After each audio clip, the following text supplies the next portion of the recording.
Alhamdulillahirrabbilalamin. Wassalatu wassalamu ala sayyidina Muhammad wa ala alihi wa sahbihi ajma'in. Asyhadu an la ilaha illallah wahdahu la syarikalah wa anna sayyidina Muhammadan abduhu wa rasuluhu man la nabiyya ba'dah, amma ba'. Baiklah, dalam kesempatan yang sangat berbahagia raya Nibak Uro yang sangat berbahagianya, kita berbicara tentang kewajiban melakukan ibadah dan kewajiban untuk menyuruh untuk melakukan ibadah. Sebagaimana kita kata maklumi bersama bahwasanya ketika keakil balik, Allah Subhanahu wa taala memerintahkan terhadap kitanya untuk melakukan furu' ibadah yang berbentuk wajib, itu wajib terhadap kitanya untuk terlakukan. Adapun yang berbentuk sunat juga terhadap kitanya dianjurkan untuk melakukannya. Akan tetapi satu hal yang memang harus kitanya garis bawahi, bahwasanya ketika kitanya anugerahkan anu oleh Allah Subhanahu wa taala, artinya kitanya kaji ke urungsi dengan nana titipkan anu oleh Allah Subhanahu wa taala kepada kitanya, maka intangnya Allah Subhanahu wa taala memerintahkan terhadap kitanya untuk tak perlu anu kitanya tayu anu kitanya untuk melakukan ibadah.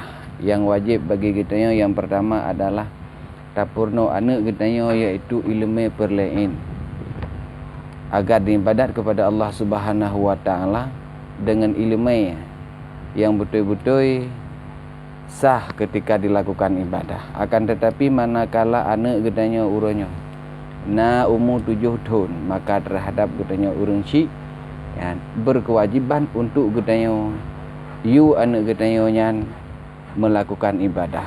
Seumpama contoh melakukan sembahyang atau puasa, bizakat atau ibadat-ibadat yang wajib lainnya. Tatkala anak kitanya karena umur 10 tahun, nyo berarti anak tu memang han itim melakukan ibadah. Itim seumpama sembahyang dan puasa, nyo wajib terhadap kitanya untuk tapoh anak tu. Tapoh dalam artian poh takdiban, poh purno, poh pendidikan terhadap anak tu untuk itim melakukan ibadah.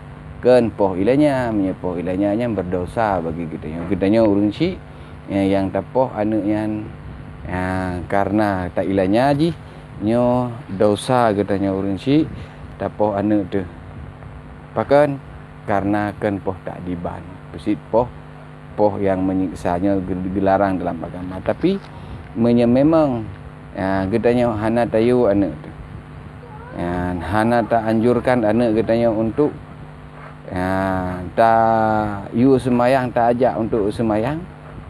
Tikala umur ji kana 10 tahun, hana getneo poh di sehingga ji han ditem melakukan ibadat, maka berdosalah getneo sebagai urun si dengan Allah Subhanahu wa taala pakan karena kewajiban terhadap getneo. Bila mana ino getneo hana letih, maka yang wajib adalah urun si daripada getneo walau terke atas menafid daripada mak di mak daripada anak yang wajib untuk gubernur sampai ke atas dan segala macam perbuatan. Memang urun si banduai hanali, maka wali berkewajiban untuk gubernur anak gubernur anak yang hana urun si nyanle yang wajib pernahnya adalah wali.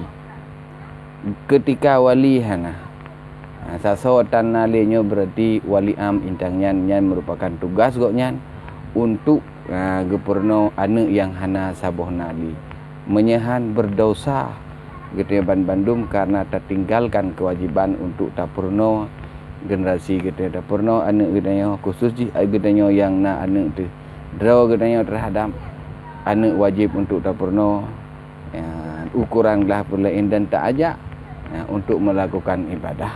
Mungkin terima kasih nyoleh waktu dan kesempatan Nibak Uro yang sangat berbahagia.